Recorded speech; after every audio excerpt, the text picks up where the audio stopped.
attributes of your lifestyle are often way more important than the specific content of your work. And I think that's something that we in the last 20 or 30 years often get wrong, especially in the American context. The passion-centric mindset is really focused on the content of your work.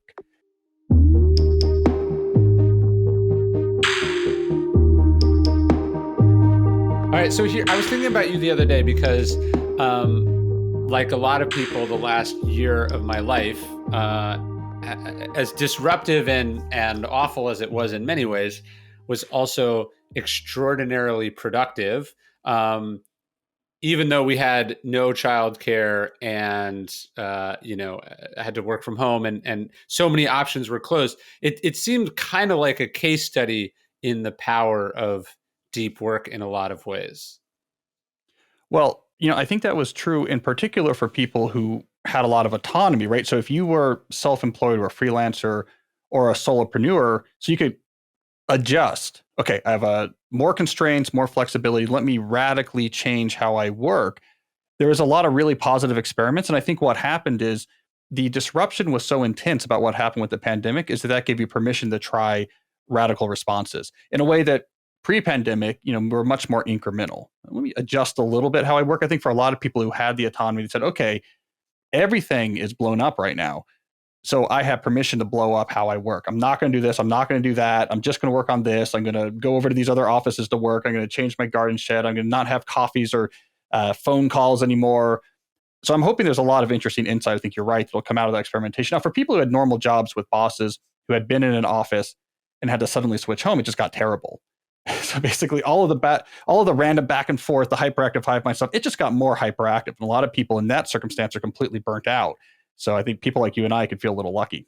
Yeah, did you read that New York Times piece about the YOLO economy, as they were calling it? That like people who have sort of gritted their teeth and just put up with it for the last year, sort of the pandemic plus watching, people make millions of dollars in cryptocurrencies and all this other nonsense.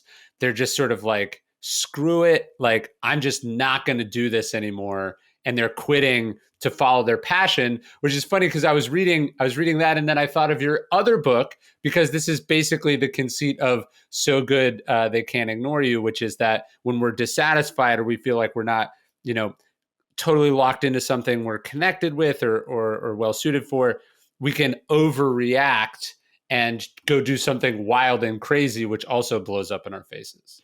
Yeah, I think we're going to see a lot of that, and it's going to be an issue that the pressure got really intense to do some sort of deep reset, which is the term I like to use. But as I talk about, and So Good They Can't Ignore You, we're bad at that. At least our instincts of that are bad. And one of the stories I told in that book, which I think is probably relevant to what a lot of people are about to do, I told the story about it was a successful ad executive that was just feeling overwhelmed by work and said, "Great, I need to do something different. Let me quit this and become a yoga instructor." And the point of the story was that didn't work out. I mean, Yes. she was not able to transition to that job and make a really big living. The underlying moral of that book is that when you're thinking about what makes a job great, you have to think about it from a market economy point of view. Like the traits that make great work great are rare and valuable. You have to have something rare and valuable to offer in return. It's all about this exchange, like building skills you can leverage to make your life more remarkable.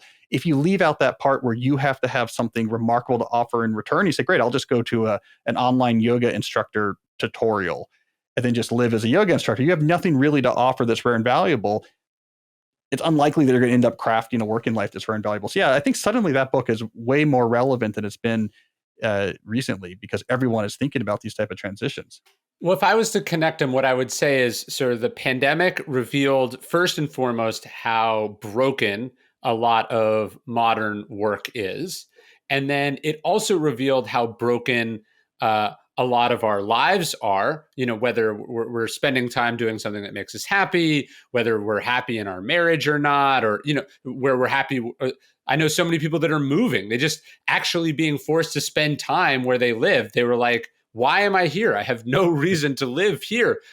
Or certain benefits of that place, whether it's the restaurant scene in New York City or the, whatever in California, they're like, I don't like where I live, so I'm going to move. And then, of course, it also revealed how broken a lot of our institutions and government is. But so it's created this opportunity for, as you said, a reset.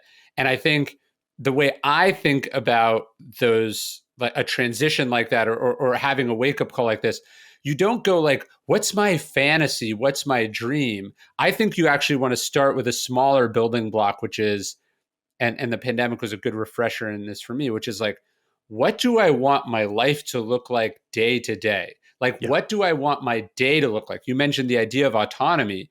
Like, to me, success and autonomy are synonyms. And if they're not, what kind of success is it? And so when I think about the other book, this is the new email book, A World Without Email. One of the things I think about when I'm like, what do I want my day to look like? I think I don't want to spend a lot of time on email, right? I don't want to spend a lot of time on phone calls. I don't want to spend a lot of time doing things that I don't like. So I think instead of going like, hey, I hate being an ad executive, I'm going to become a yoga instructor, actually sit down and think like, what do I want my life to look like day to day? Yeah. And that includes, where do I live? What do I do? Yeah. What's my routine? What's my structure? Who am I with? That's how I would approach, this sort of wake up call that we've had over the last year. Well, I just want to say that I wrote an article about this a long time ago. It's one of my favorite articles that is probably my least read among my well-known articles because I wrote it so early in my writing career. It was on my blog. This must have been 2008 or something like this, right? And it was titled something like the graduate. I was at my sister's college graduation when I wrote this, and it was something like the graduation advice you never hear, or the career advice you never hear. And this was exactly the idea: work backwards from your vision of the lifestyle, what you want your life to be like. Work backwards from that and say, okay, what are the different ways to get there? What would I have to do to get there? Which of those paths do I want to take? Okay, now I have to get after it. Actually doing the steps of that path. And this was before I wrote So Good They Can't Ignore You, but it was really laying the seeds of this notion of you can't just work from, I don't know, this is the job I want to have, or I don't like my job. These random fluctuations don't happen. You work backwards from the lifestyle. As a lot of people discovered in the pandemic, the attributes of your lifestyle are often way more important than the specific content of your work. And I think that's something that we in the last 20 or 30 years often get wrong, especially in the American context. The passion-centric mindset is really focused on the content of your work. This particular job is what I'm wired to do. So I need to have the job I'm wired to do to be happy. Where when you do the exercise you're talking about, often what comes up is, I want a lot of autonomy in my time. I want to be near nature. I want to spend a lot of time with my family. I want to have seasonal work where there's intense periods, and then I can spend whole summers where I'm really quiet. I want to have creativity. I want to whatever. A lot of that is completely agnostic to, oh, are you a social media brand manager or an EVP at consumer good products? Like, who cares about the content of the work? What's the attributes of your life? And then how do you fit work into a plan of how to gain that? I think it's a much more sensical way to think about life shaping. We focus way too much on what that actual line says at the top of your resume. That's only a little piece of implementing a much bigger plan. Epictetus said that philosophy wasn't this dry, abstract thing. It was a thing, he said, you should be talking about, writing down, reading about, exploring with other people all the time. He said, constantly have it at hand. That's how I think about philosophy. And it's weird. For the last 5 years, every single day, I've been writing this free email about Stoic philosophy. It's been not just cool to meet all these fellow practitioners of Stoic philosophy, but in writing about it, talking about it, reading it for our podcast, I have got to internalize these ideas in a way that I never would have been able to under any other circumstances. That's the idea. Philosophy is something we're supposed to engage in, not keep in these dusty old books or read once and be done with. It's a constant process. And I think that's why the email has worked so well for the people reading about it and sharing it and talking about it, all of that as well. So I'd love to have you join us on this email. You can sign up at dailystoic.com/daily email. It's totally free, no spam. You can unsubscribe whenever you want. I've basically given away a book for free every single year for 5 years, and I'm going to keep on doing it until I drop dead. Check it out, dailystoic.com/daily email. That's interesting too, and I relate to it, which is weird because I'm someone who has like a calling. Like I am a writer. I love writing. That's my passion. At the same time, there's lots of other stuff that I do and I like doing. So what they all have in common, I would say, is that I like to be in control of how and when and why I do them, right? And so to me, that's where it comes down to this idea of autonomy. And sometimes I'll talk to people and they'll be so successful, 10 times more successful than me, 100 times. And I'll look at their life and I'll be like, That sounds awful because they're in so little control of their life. They've got a car waiting for them downstairs. They're scheduled down in the 5-minute increments. To me, I think what I actually like of all the things that I do is the ability to focus deeply on it. So whether I'm investing in something, whether I'm, working outside of my farm, or whether I'm writing, what I like is not the specific content, as you're saying, but it's the ability to concentrate and really give myself fully over to it, not knowing that I have 7 minutes to finish this task or else I'm going to get in trouble, Yeah. literally or figuratively. Yeah. What some people like, by the way, so this is like what's interesting about that exercise is some people look at the things that you and I like. Like I really like, for example, I want to have a high stakes project that it has to be executed over a long period of time entirely autonomously. A project in which whether or not I do anything on it today or not doesn't matter. But if I don't do anything on it for the next month, it's going to be an issue. I thrive under that type of autonomy. Sure. Like it's just my schedule, but done on my terms. You're going off and you're going to come back with the thing when I'm going to come back with it. Yeah. And there's no pressure for me. I like having no pressure on any particular day. Like, you know what? I call it the sick day effect, right? If I get sick tomorrow, it's not a big deal, right? Because it's just this week I want to make progress. But if I don't do it today, I can do it tomorrow. Some people hate that. Like for some people, it is their worst fear of, wait, you're telling me I have 6 months and come back when I'm done? Like, Sure. and they would much rather have, no, I want to be, more frenetic, like more connected to people, making moves. I'm a sort of a Steve Jobs, Bill Gates style, like let's roll. I want to be having ideas and moving teams on actions, but just knowing what it is.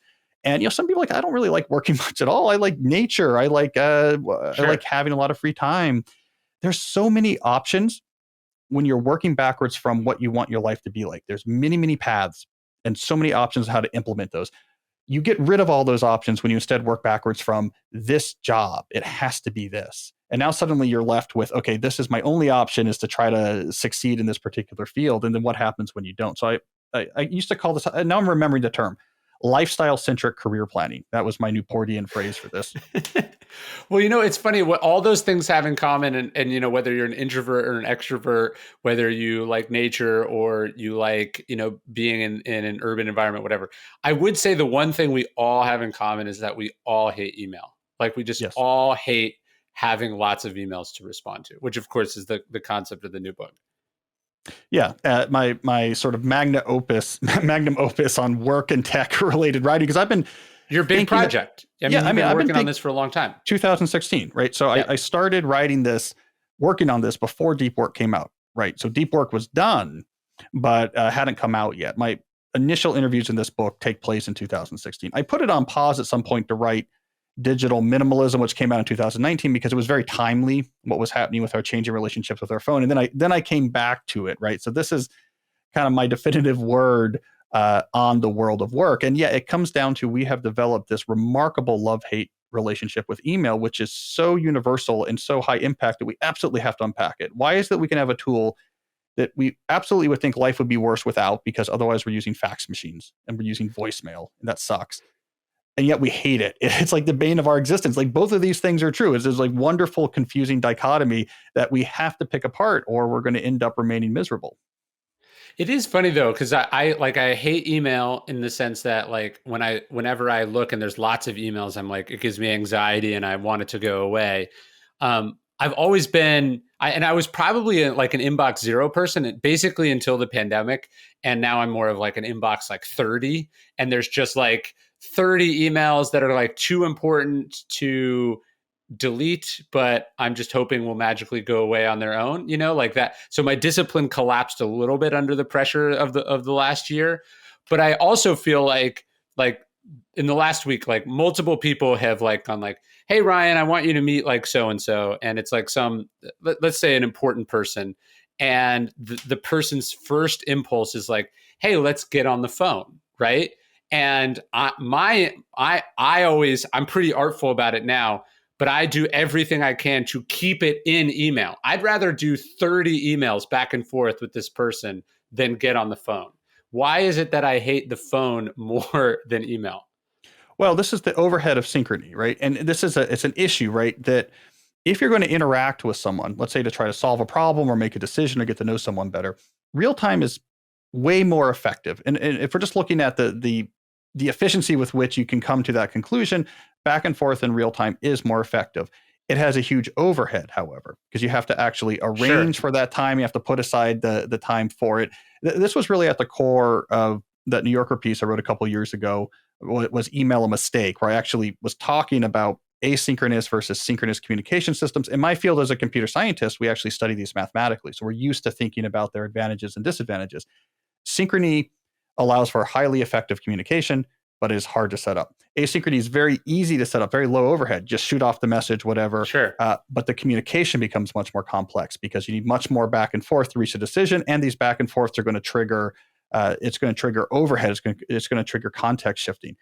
It's a really difficult balancing act because what you essentially have to do is find out how to amortize the overhead of the synchrony so that you can prevent many of these conversations from having to be constant back and forth, because back and forth mean every message is something you have to check. You have to check for. Sure. When you see it, you have to respond. But you also don't want the overhead of, okay, I have to have a completely separate meeting for this.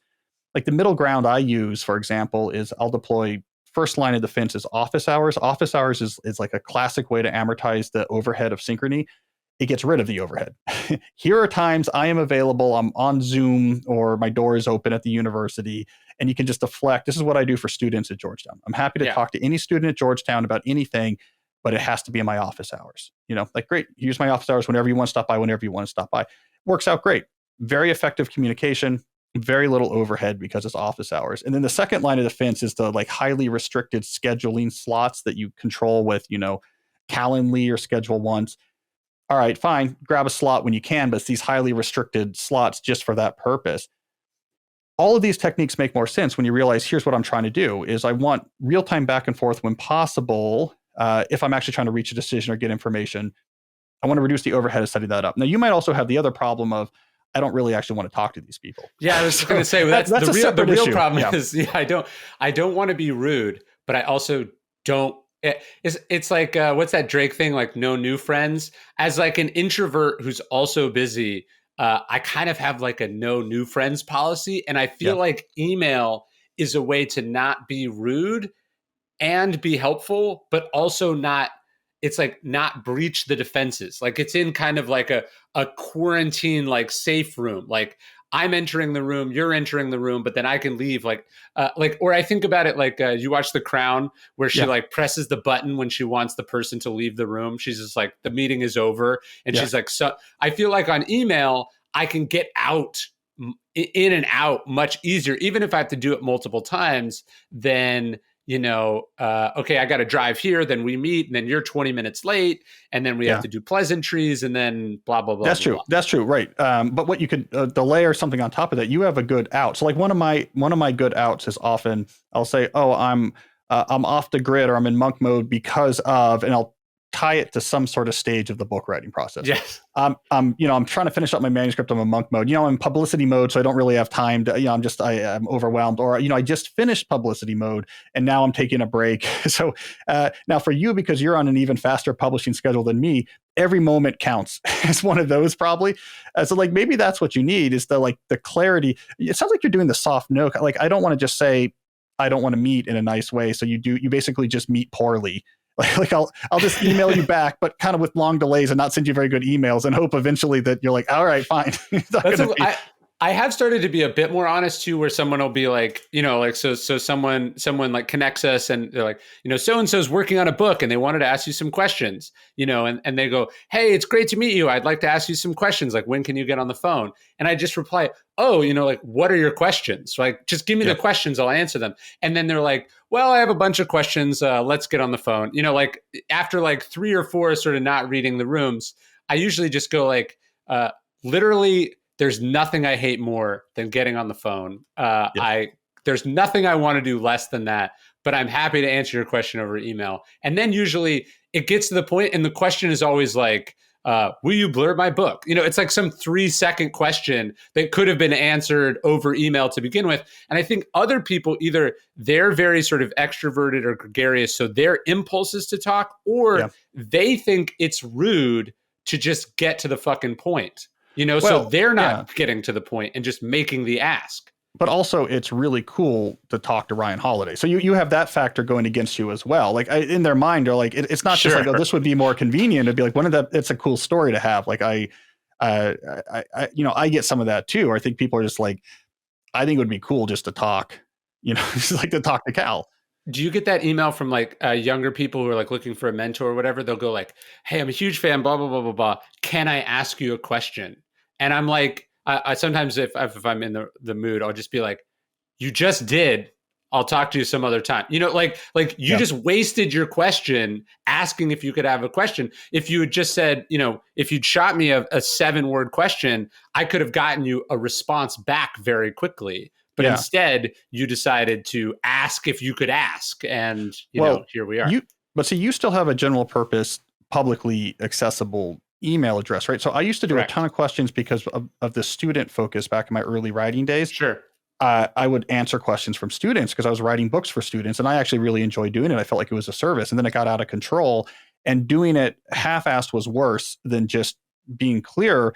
And so I got rid of all of my general purpose public facing email addresses. So I don't get this as much because now if you go to like my contact page, there's channels for particular purposes. Like, oh, if you want to like book a talk to this person. If this is about an interview, talk to this publicist. If you want to send me links or tips or ideas, I love to see them, but I'm not going to respond. Send them here, and that's it. There is Right. no actual, and so no one actually expects that I'm going to respond, and therefore I get a lot less of those messages. And if I get them, so somehow resetting expectations goes a long way. Like we assume that people just want you to be accessible. It's not really they want you to be accessible. It's that if you seem accessible, then they might have an expectation of, well, then you should respond. And if you don't, that's a problem. But if it's clear you're not accessible, then there's really less bad feelings than you would expect because there's not an expectation actually being forwarded. Yeah, this is something you talked about in the book that I liked. I got this advice from Steve Cam, who runs Nerd Fitness. He's like, just have rules. Like, don't ignore it or don't not do it. Although I'm also a big fan of just the ignore. Like I think that's hard for people. But like, if I were to email the president, I would just not get a response, right? He Yes. wouldn't be like, I can't respond, right? Like, and I think having interacted with busy people, you get used to the fact that like, oh, they just didn't see it, or they couldn't even give you a no. And so you have to get to a place where you're just comfortable, like pocket vetoing stuff. Yeah. But if you are going to say no, if it's someone that you can't just sort of like do that to, having a rule is really important. So mine is like, hey, I just don't get on the phone, or hey, I just don't give book blurbs, or hey, Yeah. I just don't do X, Y, and Z. And you talked about like having quotas. Like I only do Yeah. 3 of these a year or 6 of these a year. Like James Clear was telling me, he sets aside like X speaking spots per year. And then that's also how he decides what his fee will be. But I did like the idea of like a certain amount of slots, or a certain amount of nights away from home, or a certain amount of, I don't know, things that you do. Yeah. Maybe you're really important and you agree to sit on 1 board per year, or you make 2 investments per year. Having a rule sort of takes the willpower out of things. Yeah, you need controlled serendipity because people often argue, well, if I go complete Neil Stevenson and it's, you can't contact me, I don't want to hear from you, I don't talk to the public or whatever. If you're in more of a nonfiction role, you have more of a business aspect to your writing Sure. business. Like, well, wait a second, I might get interesting ideas, meet interesting people or whatever, but controlled serendipity works great. And the 2 things I think work well for authors is have a no response expected incoming tip line. Has really been great for me. Articles, interviews, books you think I should know about. My address I use is called interesting at calnewport.com. It just says it's not my name. That's crucial, right? Name gives someone, if it's Cal at calnewport.com, people think it's a person. Why is this person Yeah. ignoring me? If it's an abstract entity, they don't expect that. And I get fantastic links and interviews and books that I follow up on and learn a lot about it. And I just say, I read these, but I can't respond. And then the Sure. quota system is great. My only addition to that is the quota should be at a time scale, maybe quarterly or monthly, right? Otherwise, you'll fill the whole quota in the first month. Like if Sure. James was just saying, I'm going to do five talks a month, well, he would fill that by February. Sure. So it's like, I do, I'm going to meet with a couple entrepreneurs a month. I'm going to do 1 coffee with a new person a month or whatever, and it's great because the serendipity is great. I've met a lot of interesting people, but take the willpower out of the equation. I love it. The other rule I'm having trouble figuring out how I want to /enforce/talk about. Like I got a text, which I don't like unsolicited text from people that I don't know, but I got a text from a mutual friend who was like, "Hey, I'm in town getting together with all these people."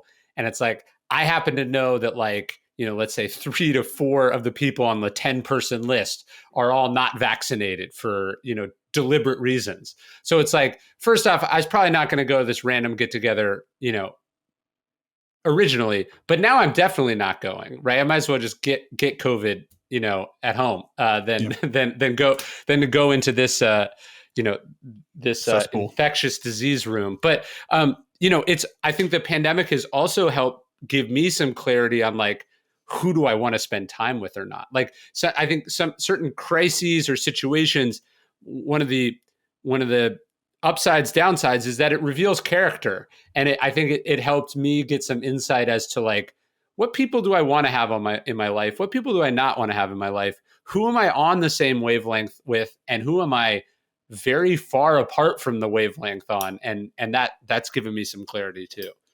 Well, yeah, like getting more serious about social connection, which again is one of these things I think the pandemic helped underscore, is that sociality is complicated and requires time. And like one of the big ideas in sociality is that actually non-trivial sacrifice on behalf of someone else. I'm going to spend a lot of my time. I'm going to sacrifice a lot of time to come see you and come do something with you. Like really Sure. does help engender a sense of strong connection activities that don't require a lot of effort or sacrifice, like just shooting off a whatever text message or social media thing, does very little in terms of your brain actually feeling socially connected. But that's a really limited pool of people, to which you can actually sacrifice non-trivial time and attention. So if you work this all out, the optimization strategy for feeling connected is to have community you feel really connected in with a relatively constrained number of people that you're deeply involved with them and their lives, is like actually the human optimal strategy. And maybe the pandemic helped make that clear, like what you were missing and what wasn't helping, because we all went through a period of like, what if we all just did the lightweight, easy communication for a year?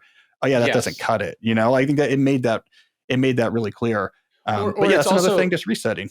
Well, it's also like social media allowed you to have connections with a huge group of people who you were maybe loosely affiliated with in career or lifestyle or industry, or you met at a conference or whatever.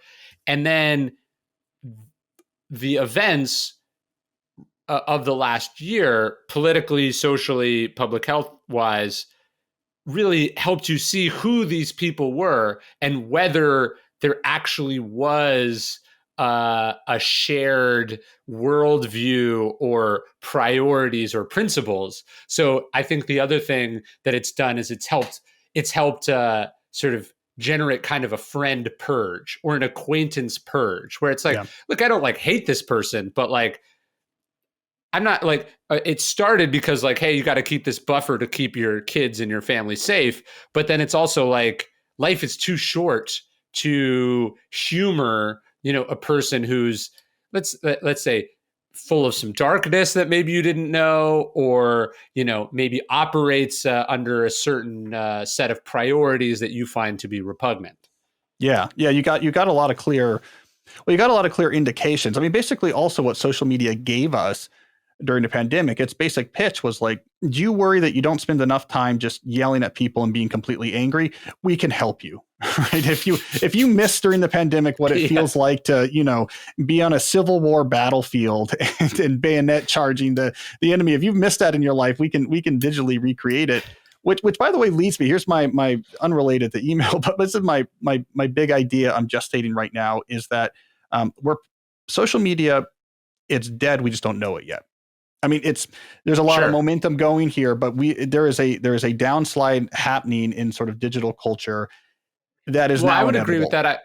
I looked at like because they were as we're talking today, that Facebook upheld the ban against Trump, and so a bunch of right wing people were like, Facebook is blah blah blah blah blah. But all that aside, what I thought was interesting is somebody posted in response to this idea that Facebook is biased against like conservatives or whatever. It was like, here are the 10 most popular posts on Facebook right now. And it was like all Ben Shapiro, probably. All right? Ben Shapiro, then some other right-wing guy I didn't know about. Anyways, it was all right-wing stuff, but not right-wing, like not like center-right stuff, but like extreme right stuff, basically. And you're like, if this is the 10 most popular things on Facebook, Facebook essentially already is dead to 50% of the population, and it's just overrepresented and overly popular with essentially people our parents' age. Well, yeah. Well, it's just like and like Twitter, for example, is it's incredibly overrepresentative of a very small group of people, but those people happen to be on the other end of the journalists and people who have like large, so it seems as if like Twitter's at the. But okay, so here's the foundation of my social media is dead theory. So here's my idea. So social media pivoted away from the original selling point, which was network effects, right? Sure. The people are on here. Yes. And this is an easier interface to connect with the people than to try to build your own blog or do this or that, right? It pivoted away from that between 2012 and 2014 to go towards the newsfeed model that Twitter innovated and then Facebook followed, which is we will mine your connections, what you look at, what the people you look at, to give you distraction. Like it's an interesting, like really engaging content because we can mine this. Socialization, digital socialization moved increasingly to things like group chat and instant messenger tools like WhatsApp. You're like, actually, I don't need Facebook's interface to talk to someone. I'd rather just have them on a group chat, right? So now the network effects go away. It doesn't matter that my cousin is on Facebook or not. If the main reason I'm using it is because it selects the Ben Shapiro article, it thinks is going to press my buttons in the moment. Right. Once that becomes its main selling point, though, is like we're offering you entertainment. Well, now you're competing against all the other sources of digital entertainment, and now you're competing against podcasts, and now you're competing against the rise of the streamers, and you're competing against audiobooks, stuff that's really innovative, really high quality, long form, short form, like all this interesting innovation is happening. And you go through something like the pandemic, you're like, actually, the content that you're offering me through social media algorithmically is increasingly just leaning too much on either the absurd or the outrage. That's seeming lower and lower quality to me when I could listen to like a podcast conversation or go from Disney Plus to Peacock over to HBO Max. And all this stuff is so much more interesting and higher quality. I don't think they can win. They can't survive at that scale, at the sort of $500 billion scale, if that's their main play. Well, and like I think about it, it's like, do you feel better after using it? Yes or no? And there, like I would say Instagram, I feel okay, but the other social networks, I'm very rarely ever thinking like, I'm so glad I did this. You know what I mean? It's not a pleasant experience. So you're trapped in it in some way, just in the way that you're trapped. You had to have cable because network television sucked or whatever. What you're somewhat trapped in it, but I would agree that I guess it's really just a question of how long is the half-life of the decay. Yeah. Well, and you don't need the scale anymore. They're losing there's no more network effect advantage, right? So there's not a huge event. So Facebook has however many billion users or this or that to produce the content, but you could produce content that is as engaging without needing a billion users. Once you lose the network effect advantage, now you have to compete against everyone else who is trying to produce interesting content. So then look at like TikTok came along and it was like, we didn't need the same user base. Okay, if this is the game we're playing, content algorithmically selected that is going to like press some buttons, and then also we're going to be very careful about doling out likes to you algorithmically, so you feel like you're always right on the brink of breaking out. We'll just distill that down to its essence. Who cares if your cousin's on it, right? We'll just purify that element, and they're blowing up past those. So the competition becomes fierce when it's no longer everyone is on here, and there's no way that you as a competitor can get nearly as many people on your platform, so you won't be as valuable. So yeah, that's my theory. And then the pandemic reduced the quality of the content. People came out of doom scrolling on Twitter or fighting on Facebook from the pandemic feeling like I'm associating it with negativity. Like I'd rather watch like a daily Stoic video and then an episode of The Crown, and then get inspired by listening to like a Jocko podcast maybe instead of looking at an Instagram fitness influencer, right? I think it's dead. They just don't know it yet. That's my theory. So I'm curious, because this probably pertains to you professionally, both as an academic and as a writer. When you start to have something like that, like you have a theory or you have an argument or a thesis, and I noticed this when I spent some time with Peter Thiel, as an investor, he's always kind of coming up with like a thesis or I forget what did he call it? You sort of have like an argument or a supposition about something. How do you then develop that? So like, how would this idea that social media is dead, they don't know it yet, how does that turn into an article, a book, an academic paper, a talk, or even just like, one of the I don't know, just a pillar of your worldview, how do you take a germ of an idea and develop it? Well, so I talk about it. That's my first step. So like I'm talking about it with you. Yeah. I'll talk about it on my own podcast. I've written about aspects of it. I bring it up in conversation. I talk about it. Talking about it forces you to structure your thoughts, the mental schemas associated with the idea, get more definition to them. When they get more definition, it's easier to bring new information and put them on the schema. If it feels stable after a while, I'll usually pitch it as an article. So like this is where I'm getting with this concept. Like, do I want to pitch this to the New Yorker, for example? Do I think it's there? Once you pitch it to a bigger venue, now that's going to require like a much more studious level of research to really bring in the pieces, and then you see if it sticks. Because you have to get not. buy-in from someone else, right? Yeah. You have to get buy-in at the dinner conversation, and then, but your friends could just be humoring you, and then to get it through your editor, now you not just have to. It's hard. It has to be more than compelling. You have to be able to get past any reservations or you have to win the argument with them, because they usually sort of play the devil's advocate. Yeah, it has to be airtight then, right? Like if you're going to publish it, if it's going to be like a New York Times op-ed, a Wired op-ed, New Yorker, like these are various places like outlet ideas. It's got to be airtight. Like you can't actually have an aspect, well, that doesn't really make sense. It doesn't really explain this. It immediately falls apart. Now, I'm used to this a little bit because that's what it's like doing the academic work I do. So, I do math proofs as an academic. That whole game is you work over a long period of time until the thing works. And it's interesting. It's a good result and all the pieces fit. So I'm very used to like, this doesn't work. Oh, I'm filling in the pieces, trying to make it work, bringing together the pieces. I'm used to that from mathematics, but you can bring that over to ideas. But I emphasize this to people a lot. Don't underestimate the amount of time like professional idea people spend thinking about those ideas. Like it's a lot of time, and you have to think about it like an athlete doing their off-season training. I mean, for someone like me, and I'm sure for someone like you, I'm constantly have to be thinking about ideas. I mean, it's hours a day, like walking, sitting, reading, like constantly taking notes, thinking. You can't get away from. And this was this article I wrote, my blog post. It was somewhat controversial recently, called "In Defense of Thinking," and I was basically arguing. We talk about writing. We put too much emphasis on the act of writing. It's all about getting in your writer's hours. You got to sit down and write your crappy first draft. And like this undersells the amount of time you have to spend thinking about something before it's probably even ready for that. That you can't just sit down and write on a blank page. Like you might take 50 hours of thinking about something before you're really ready to start trying to craft it into a written form.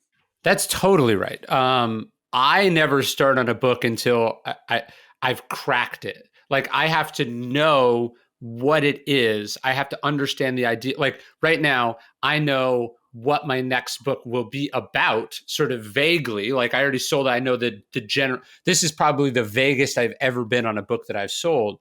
I know I know the bucket. I could give you the word that it's about, but I don't actually know what my argument is yet. So you probably feel nervous. You probably feel nervous right now about knowing you. That does that make you a little uneasy because yes, it's not clicked into place yet. Yeah. Yes, Keats talks about negative capability, the ability to sort of have uncertainty or contradiction in your brain. To me, this is the least comfortable part of the project because, like, not only do I know vaguely what it's going to be about, but I haven't solved it. I have in my head the day that I want to start. I want to start it on June 16th, which will be my birthday because that's when I started the last one. Yeah. And so it's like I can kind of, it's like I know when the plane is going to have to take off because I can see the end of the runway, but I haven't gotten up to the ground speed yet. And so I trust the process. I know that it'll happen, but it's nowhere near happening yet. What's the process? So what's going to happen between now and June 16th? So right now I'm doing my note card. So I'm just going, I'm still reading widely, but I'm just starting to go through, what I've read, organizing the notes. So I probably went through and sorted about, 500 note cards this morning. So I have a huge box of the material. On June 16th, to go to your point, I probably won't start writing, but I will lay out all my material on June 16th and go, this is my first day at work, on this project.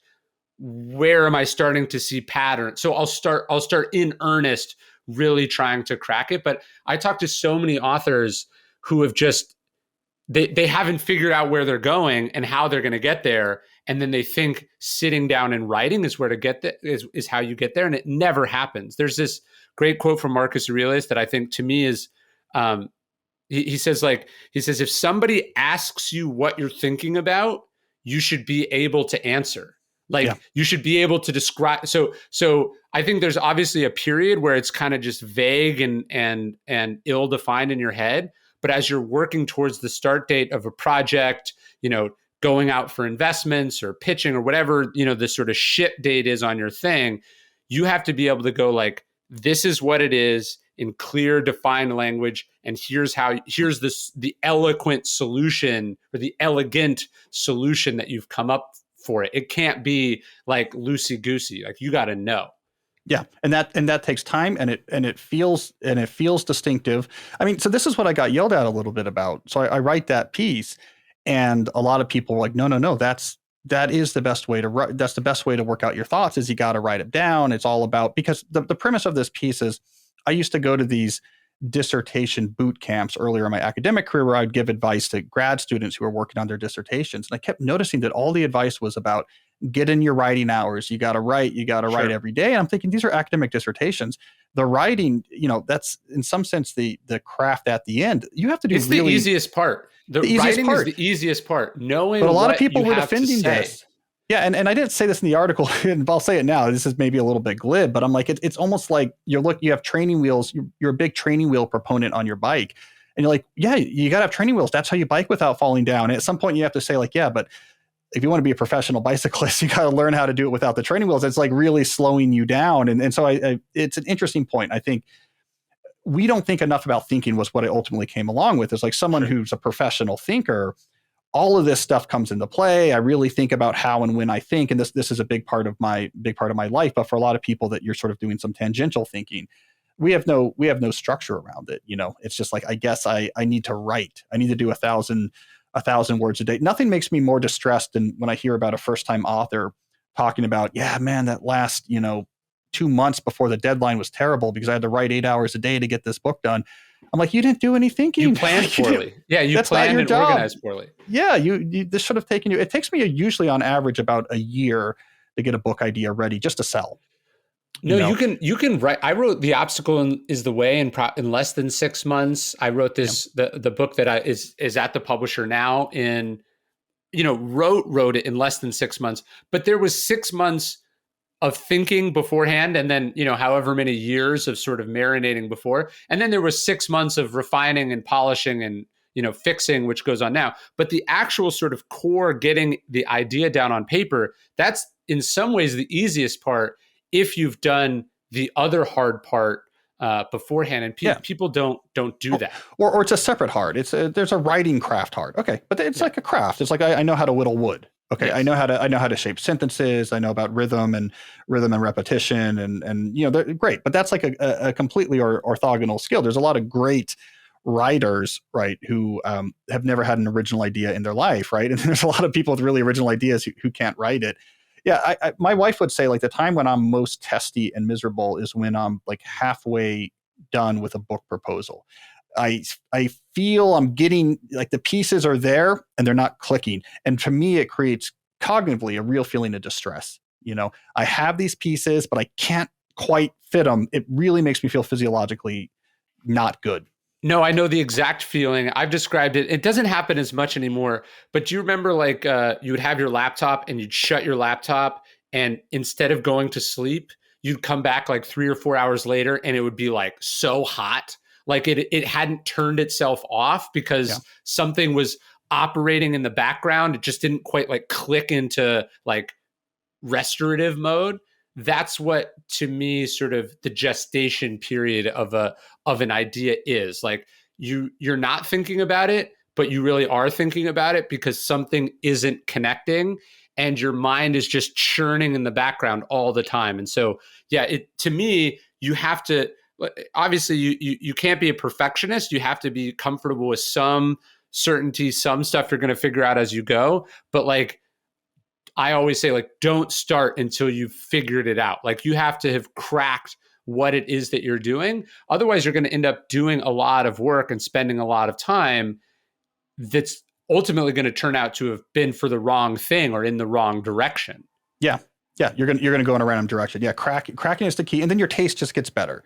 Right. Yes. So if you've read more, you've written more, your taste gets better. So now my wife knows, like, when I'm working on a big article, it'll be really clear. I'm like, I don't have it. I don't have it. I don't have it. And then I'll say, okay, I've cracked it. And then, like, Yes. almost always I will then 4 hours later have finished a draft and it's liked by the editor, right?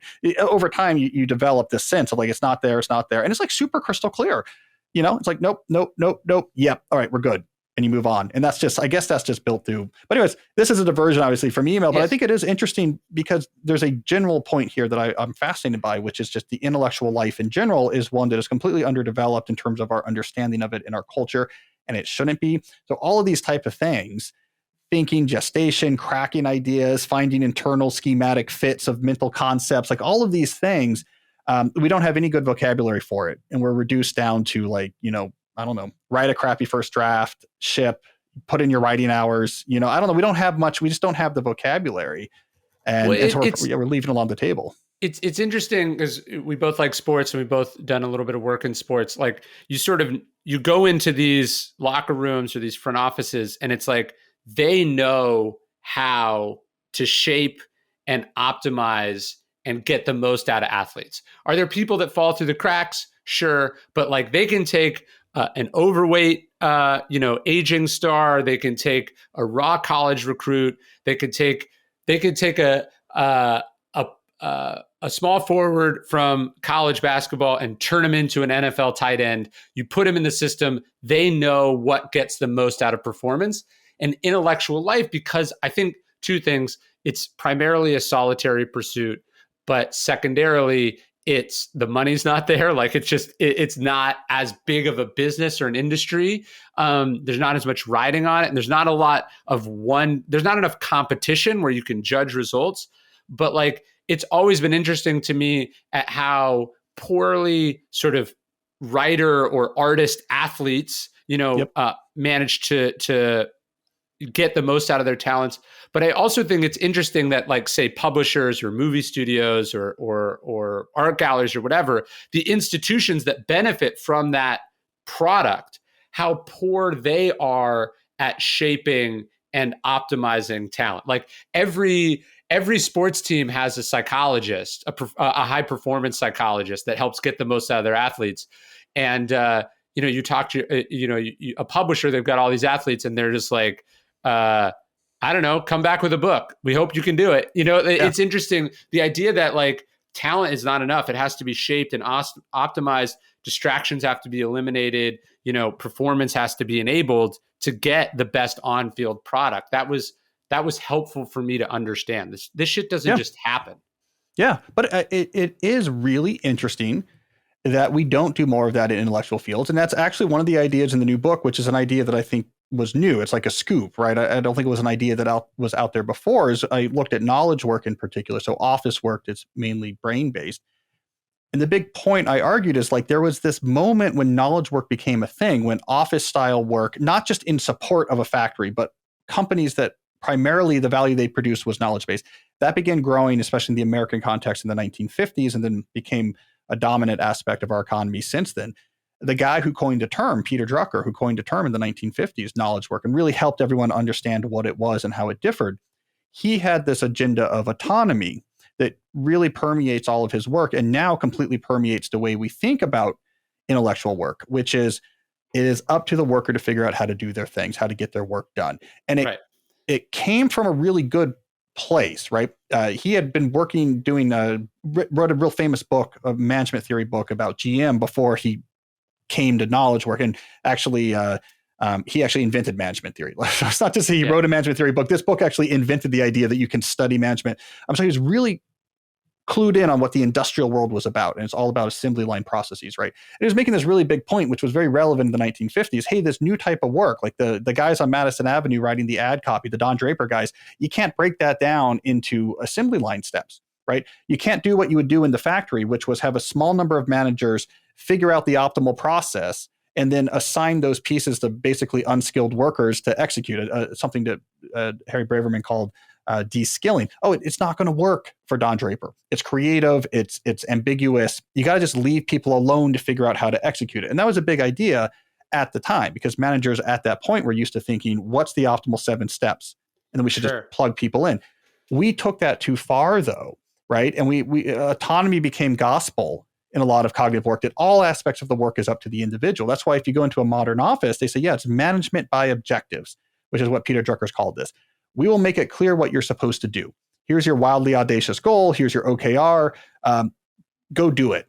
We won't get in your ways of how to do it. That autonomy, I think, has been a curse, because when you leave it just up to individuals to figure out everything about their work, how they organize their work, how they train, when they work, and you leave it all up to the individuals, you're never going to get the same innovation that you get when you have an organization thinking about it. Like an MBA team, like we've both done work for MBA teams. The reason why they're so good at optimizing athletes is because the organization, the league as a whole, the organizations as a whole have been really focused on what can we do to make the athletes better. If it had been entirely left up to the athlete, like, look, LeBron, here's your OKR, try to score a lot of baskets, but otherwise, like, it's up to you. We're not going to get into like how you train and how you eat or whatever. Like, that's not for us to tell the athletes how to do. You'd have a lot of overweight athletes out there that no, it's so funny you bring this up, because you're right. Not only do they have a sense of how it works for the athlete, but they have a sense of how it works for the team and for the league. And I think I would argue that, two institutions, two organizations that have dealt with the pandemic quite well have been the NBA and the NFL. Right. And I, on Sunday night, I went to a Spurs game. I've been vaccinated, and I happen to know R.C. Buford, who's the GM of the Spurs, a great dude. It was amazing, having seen the pandemic mismanaged essentially at every level in Texas, to pull up at a stadium. Everyone's wearing masks. They tested me on the way in, gave me a thing. I sat in a section where there was no one around me, and you weren't allowed to eat or drink nearby. And it was like, oh, they figured out a system, and the system is based on the information, on the facts, on trying to get to an outcome. But the way the Spurs is doing it fits inside the way the NBA is doing it, which is also the way that they're trying to get the most out of the athletes. I think I benefited. Another way this benefited me in my life is like being a research assistant before I was an author. I learned a system. Now, if I'm being honest, there's nothing magical about the system that I learned from Robert Greene. It's that I didn't make it up myself. It's that he was like, here's how a book is made. Here's how a writer does what they do. Interesting. And because I was following a system, I've adapted myself to the system, and it's pulled, product out of me, as opposed to me reverting to whatever like my lowest impulse or drive is. Do you know what I mean? I think systems allow us to make good decisions. Yeah, apprenticeship. I mean, and Greene talks about that in Mastery, right? Like there is an apprenticeship phase that happens whenever you're going to see someone who ends up a master at something. You can invent it from scratch, but often that's not the way to do it. Yeah. Which, I guess the lesson is you have to find a way to induce an apprenticeship in whatever you're doing, because there's probably not going to be a formal system. I'm often surprised by how much of my audience coming to me for, let's say, advice on basic productivity things. How do I just keep track of what's on my plate and manage my time, or this or that? And I'm thinking, these employers are paying you a lot of money. They're paying you a lot of money, and they're getting like a fraction of the value out of you. Like, this is crazy that you have to come to my podcast or something like this to figure out that like maybe you shouldn't just like open up your email inbox and like kind of rock and roll and sees what happens. Like basic ideas about weekly planning and daily planning, quarterly planning, and capture an organization. And like, to me, why is this not okay? You're being taught this by your like apprentice, like when you first get in. I agree. Why are not publishers are the ultimate autonomy engines, right? It's like, I don't know. We just like have these authors write, and it's great for like, people here's like a me. large advance. Yeah. Please come back here. Please come back in 7 to 9 months with something that's almost good enough to put out in the world, and will make us back our investment many times over. Right. And it's good luck. It's delusional. It probably won't work, but we hope enough works that it works out, And now, again, I think it's good for like you and I, because we have systems we've trained. We're from that sort of like professional writer class. That's like, you got to get after it. Like writers write, you got to be highly structured, you got to move. It's good for us because so many other people fall apart, like because of all this, but it shouldn't be so good for us, right? It should be, if I'm investing in an author, it should, okay. First of all, we've got you a space to work. We have you a mentor where for every day, every week for the next month, we're going to sit you down with like a great writer in your genre who's very successful, who's under our same imprint or this or that. And you're going to sit and kind of learn at their feet. Like all of that should be involved. I think it's why a lot of really successful general nonfiction comes out of journalists. Yeah. Because they have training, right? They go through a much more systematic training. It's a job too. Yeah. It's like you get Robert Caro. Well, he, all the writing, and he learned how to do investigative reporting for Newsday, or same with McCullough, or same with Isaacson. Like you get people that had come out of time limited, high standard with specific work structure type writing. And now when they get to write nonfiction books, they can write them like Isaacson in his spare time and, win national book awards type thing. So, it's crazy. I don't know why we don't, when it comes to cognitive work. And again, we would never put up with this in an athletic situation. Like, it's not my job to tell you. Or the military. Can you imagine? They're just like, oh, you've been in the military a while, you can be a general. No, you have to go to officer training. Then you have to do postdoc work. Then you have to have a rotating series of jobs that expose you to different things. You have to have a certain amount of time in. It's a system that it doesn't always work. And certainly mediocre people make their way up through the ranks. But it does, for the most part, eliminate the people who are utterly unprepared. And it takes the people like you and I, if we were to go through some sort of writing system, it would only add to the original sort of capital that we're bringing to the equation. It would just hone our natural abilities. And so, that's something I'm trying to think about now that I have a decent amount of people working for me, is like, how do I get the most out of these people instead of just assuming they are going to produce the work that I want to see at the level that I would expect myself to produce. Which comes back to one of the ideas from the book, which is, okay, one aspect where you can be useful if you're managing people is to say, let's actually be crystal clear about what are the things we do. Right. And I call them processes, but you can use whatever words you want. But like, these are the things like you do or we do as an organization or a team, like again and again, right? This is what kind of like makes up your job and our work. Let's actually think about each of these things and say, how do we want to implement it? And like part of figuring out how to implement it is, how do we want to keep track of the information relevant to this? How do we want to communicate about this thing? Like how is the collaboration going to happen? Where are we going to store things?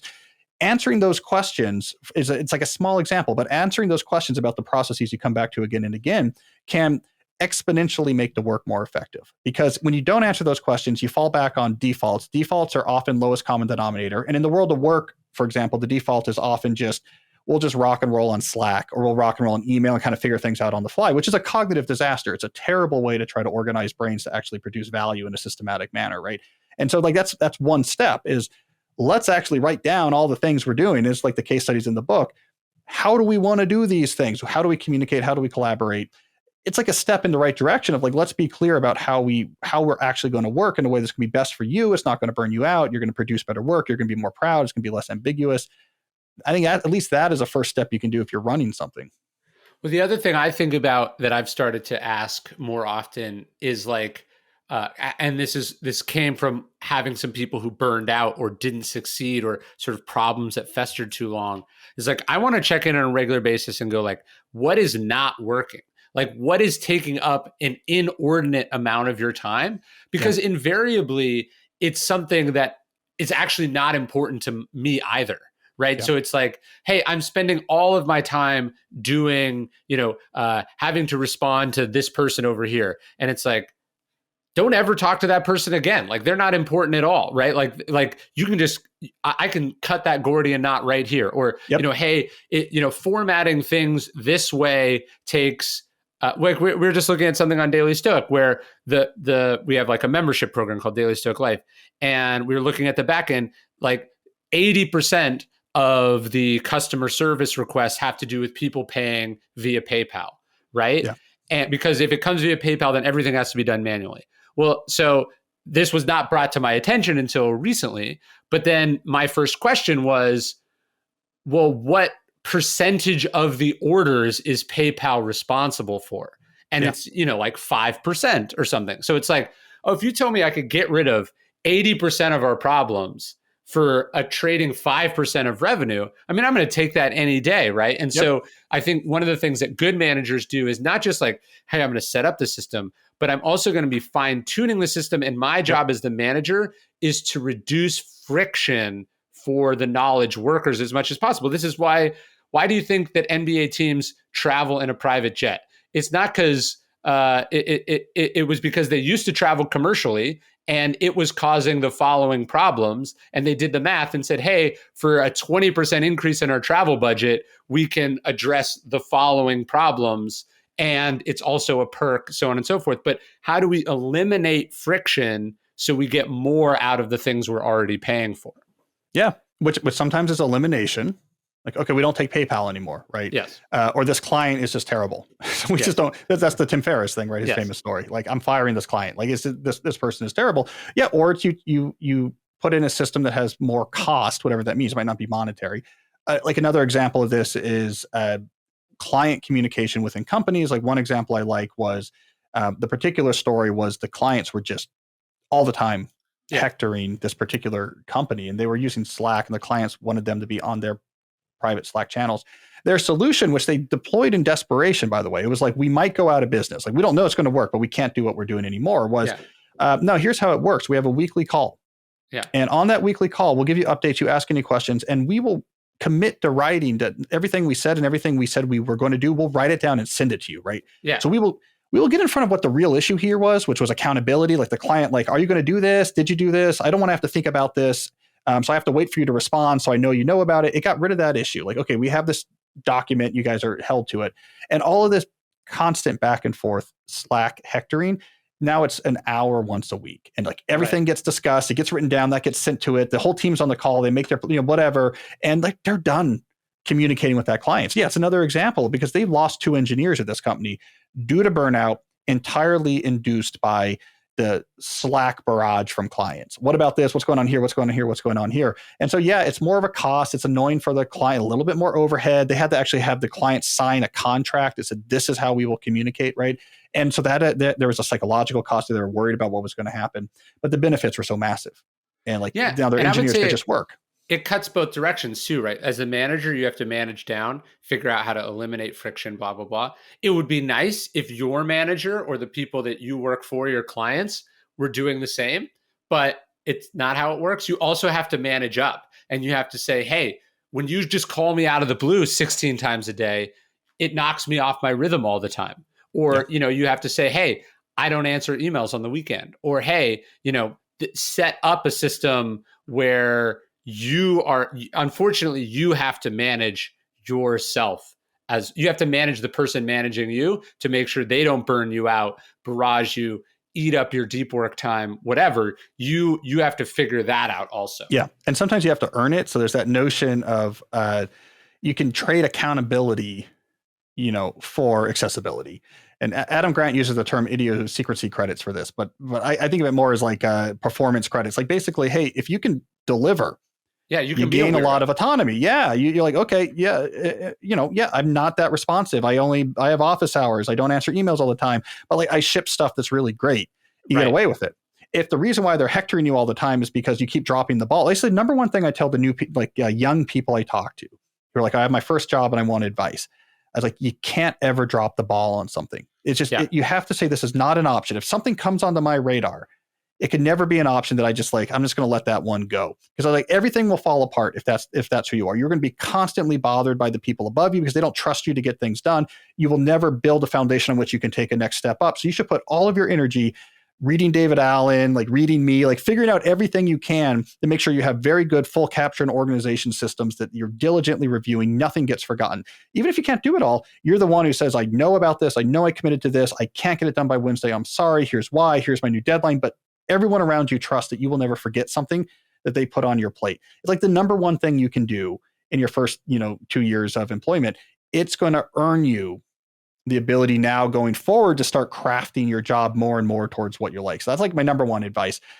refuse to ever drop a ball, no matter Well, what the, that the requires. wicked feedback loop on incompetence is that you then get ridden even harder Yeah. and you have even less time to dig yourself out of this. You know what I mean? Like now Yep. your judgment's being questioned. Now you're under more scrutiny. Now the people that have worked for me or worked with me that I feel like have their shit together, that make good judgment calls, that are accountable, that give it to me straight.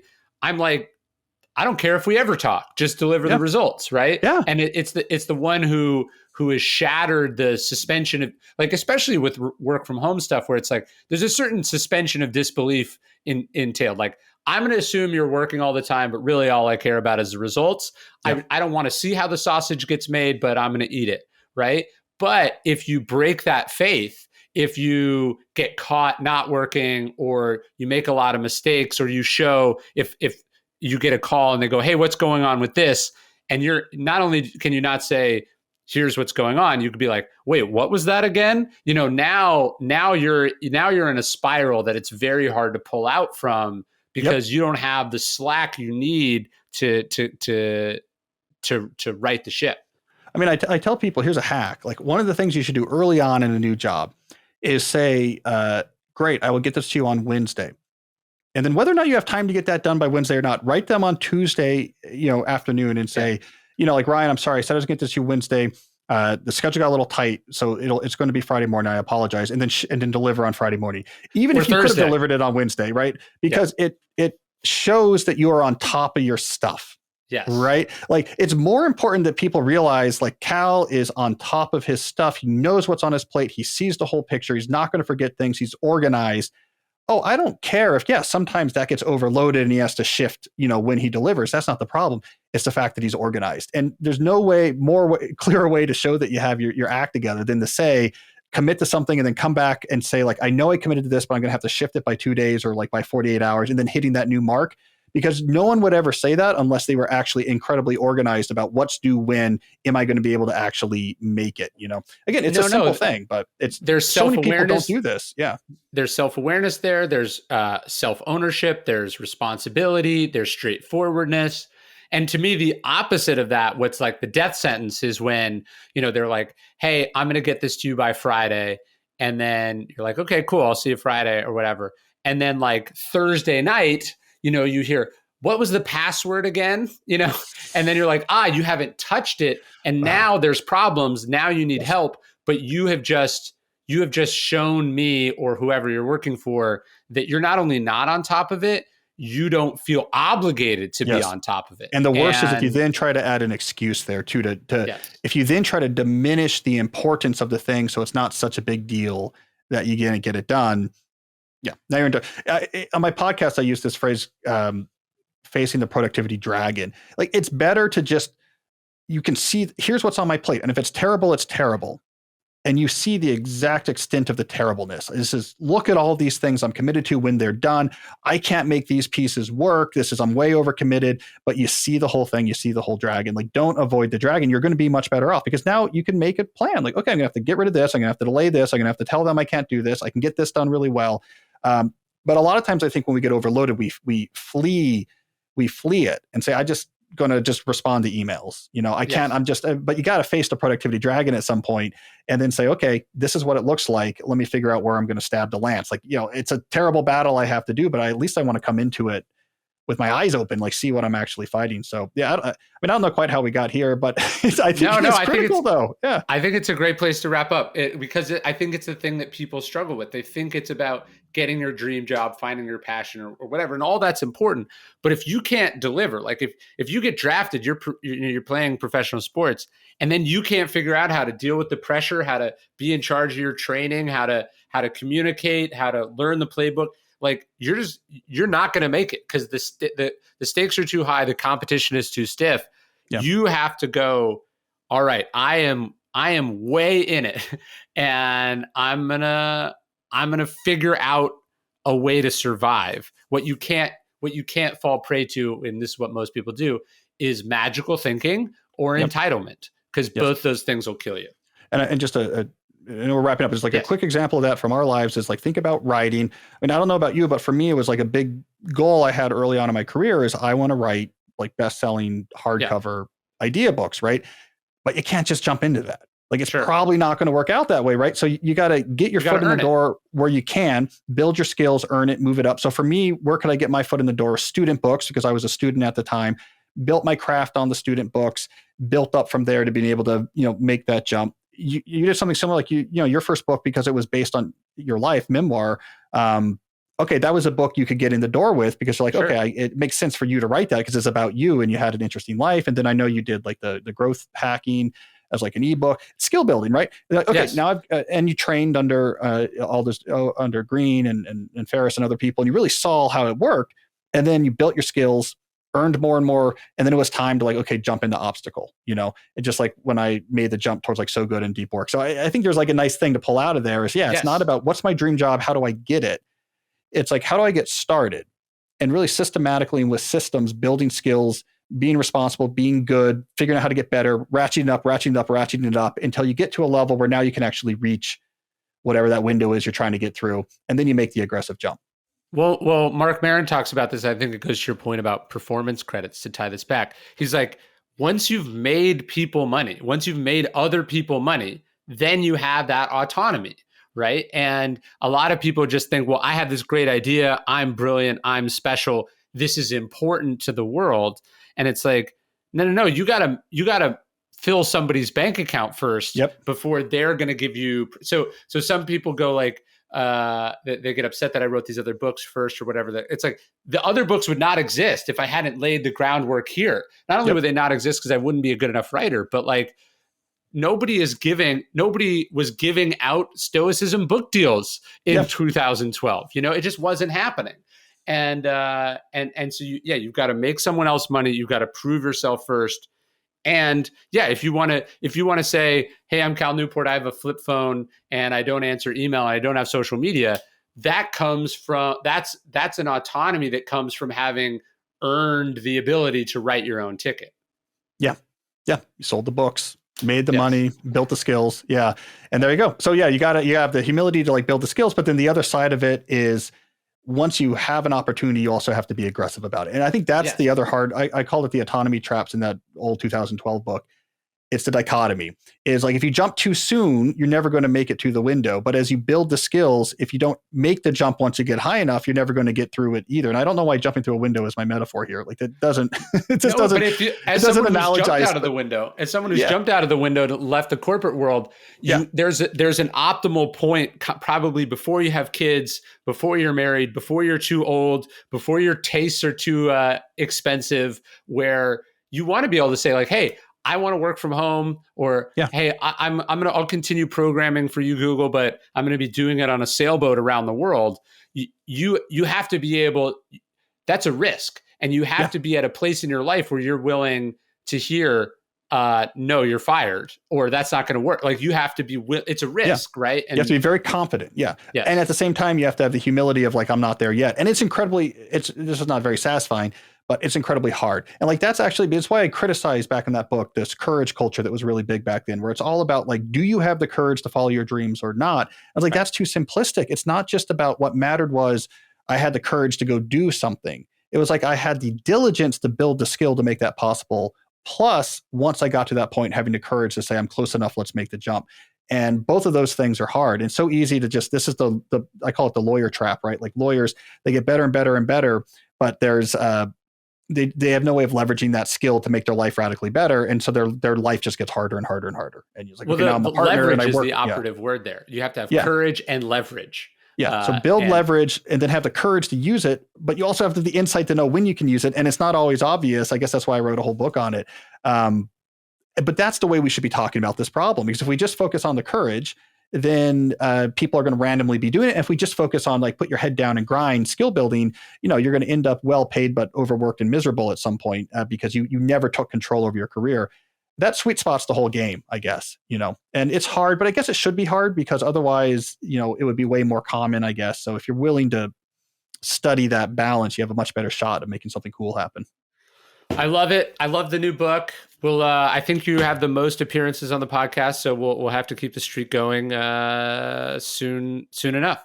Yeah. Hey, maybe I'll be in Austin soon with 10 of our mutual friends, and we're we're all getting together in a jiu-jitsu gym to roll a windowless jiu-jitsu gym. Yes. Yeah, well, I don't want the 5G issue. So anyways, I'll see you there. All right, man. Talk soon.